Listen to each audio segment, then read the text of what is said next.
दोस्तों नमस्कार। दोस्तों मैं बिमल शाही आप सभी लोगों का अपने चैनल में स्वागत करता हूं और उम्मीद करता हूं कि आप लोग सब लोग स्वस्थ होंगे एवं मस्त होंगे। सभी राष्ट्रवादियों और सनातनियों से ये निवेदन रहेगा कि आप लोग मेरे चैनल को सब्सक्राइब कर लीजिए और वीडियो को लाइक एवं शेयर भी कीजिए। दोस्तों हम लोग बात करने जा रहे हैं पवन खेड़ा के बारे में।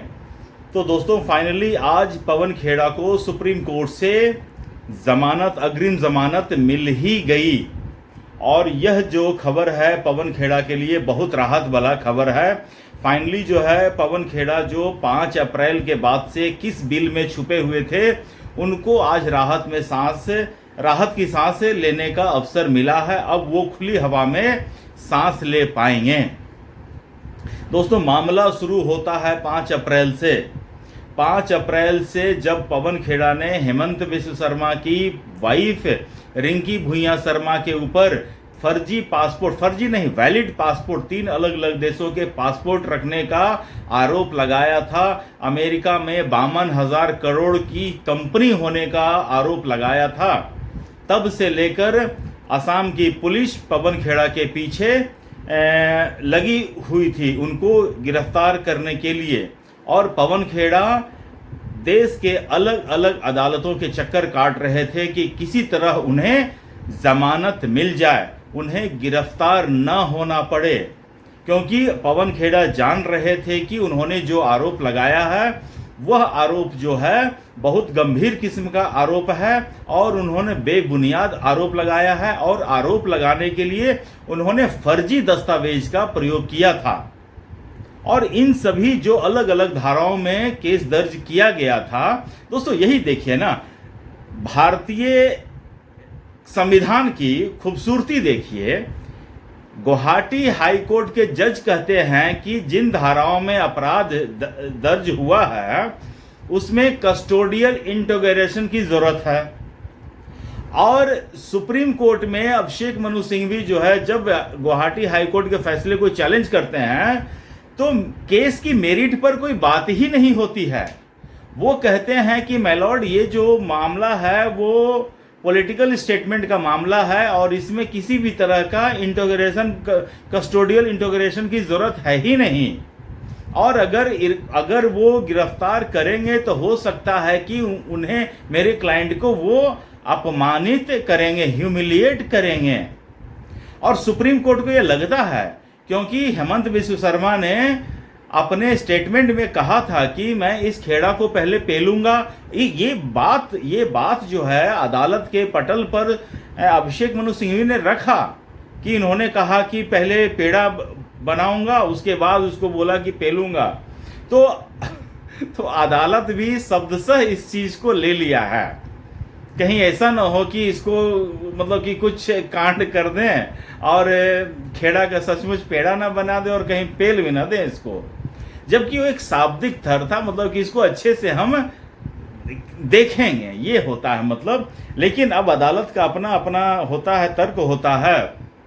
और अदालत ने इस ग्राउंड पर कि इन्हें अपमानित किया जा सकता है और पता नहीं जो अदालत ने जो ये अपमान शब्द का यूज जो सुना है या उसके ऊपर कंसीडर किया है, तो क्या ये अपमान शब्द सिर्फ पवन खेड़ा या उनके जैसा माननीय के लिए है या हर एक देश का नागरिक का एक इज्जत होता है? क्या उस इज्जत या अपमान के लिए आज तक सुप्रीम कोर्ट ने कभी ऐसा कोई निर्णय सुनाया है क्या कि हाँ आपने किसी आदमी को, किसी नागरिक को आपने अपमानित कैसे कर दिया है? इसके ऊपर अगर किसी ने कोई जजमेंट सुना हो या देखा हो तो मेरे ज्ञान में वृद्धि करें। तो आज जो सुप्रीम कोर्ट ने पवन खेड़ा को जो जमानत दिया है उससे मुझे थोड़ा सा जो है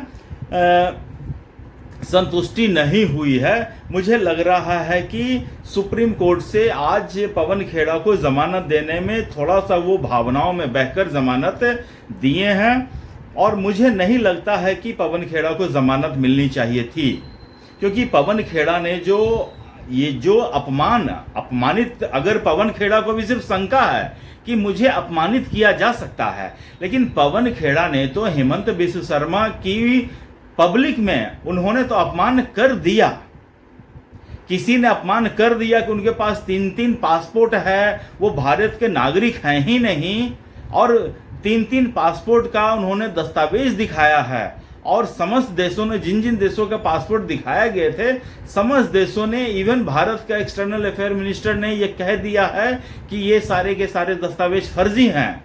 आप फर्जी दस्तावेज के आधार पर किसी को अपमानित कर रहे हैं, तो आपने किसी को अपमानित किया, वो क्षम्य है। वाह रे इस देश की न्यायपालिका, वाह रे इस देश का संविधान, वाह रे अम्बेडकर बाबा, क्या संविधान बनाकर गए हो। तो मुझे लगता है कि सुप्रीम कोर्ट को थोड़ा, मुझे लगता है कि भावनाओं में बह गए, और सुप्रीम कोर्ट बार बार ये कह रहा है कि आप हाई कोर्ट जाइए, आप हाई कोर्ट जाइए। जब हाई कोर्ट ही भेजना था और उनके फैसले को पलटना ही था, तो आपने एक हाई कोर्ट के फैसला को पहले क्यों पलटा, पहले ये मुझे बता दीजिए, ठीक है ना। उसके बाद आपने दूसरे हाई कोर्ट, आपने 3 हाई कोर्ट का अपमान यहाँ किया है। तेलंगाना हाई कोर्ट का अपमान किया जब उनके बेल ऑर्डर को आपने खारिज किया।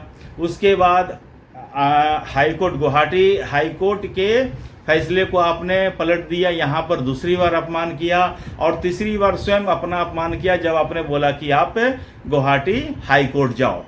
तो इस तरह से 3 अदालतों का आपने समय बर्बाद किया, सिर्फ एक आदमी को जमानत देने के लिए, क्योंकि उसके वकील बहुत बड़े आदमी हैं, अभिषेक मनु सिंघवी जैसे आदमी उनके लॉयर हैं। दोस्तों, मुझे तो लगता है ना इस देश में कि अभिषेक मनु सिंघवी तो बेकार में ही जमानत की याचिका के लिए जा रहे थे। मुझे तो लग रहा था कि अगर वो अदालत में, सुप्रीम कोर्ट में ये कहकर जाते कि इनके ऊपर तो कोई धारा बनती ही नहीं है, एफआईआर को ही क्वेश्चन करना चाहिए, तो मुझे लगता है कि सुप्रीम कोर्ट आज वो भी कर देता। इन्होंने तो कम से कम अपना अपराध बोध मान लिया है कि इन धाराओं में जो अपराध दर्ज किया गया एफआईआर वो सही है, मुझे सिर्फ आप जमानत दे दीजिए। अगर ये कह के जाते कि नहीं, ये तो एफआईआर ही गलत है, आप मुझे इस एफआईआर को क्वेश्चन कर दीजिए, तो मुझे लग रहा है सुप्रीम कोर्ट आज उस एफआईआर को भी क्वेश्चन कर देते। आज सुप्रीम कोर्ट इस लेवल के मतलब कि दयालु बने हुए थे।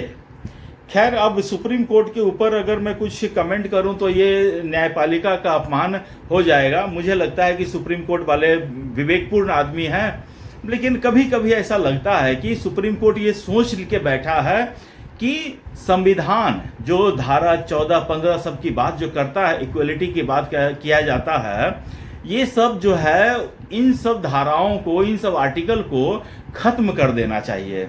क्योंकि सुप्रीम कोर्ट अपने फैसले से कई बार ये दिखा देता है कि सब लोग एक समान नहीं हैं, और अगर आप कितने भी सामान्य नागरिक हो, अगर आपका वकील बहुत बड़ा आदमी है तो आप उतने ही बड़े बन जाते हैं। वरना सोचिए, एक करंट मुख्यमंत्री को, उनकी वाइफ को आप सरेआम फर्जी दस्तावेज के आधार पर, कल को तो फिर मैं सुप्रीम कोर्ट के ऊपर एक फर्जी दस्तावेज लगा के कह दूं कि सुप्रीम कोर्ट के जो जज हैं उनके घर में 5 करोड़ रुपया पहुंचाया गया है, इसलिए उनको जमानत दी गई है। और उसके बाद कहते हैं कि जी ये तो मैंने पॉलिटिकल होकर ये लगाया था, आरोप है। और आप कह भी नहीं सकते क्योंकि आपके घर पे तो नोट पाया गया है ना। तो सुप्रीम कोर्ट अपने जजमेंट से जो है ना, लोगों को बोलने का मौका देते हैं।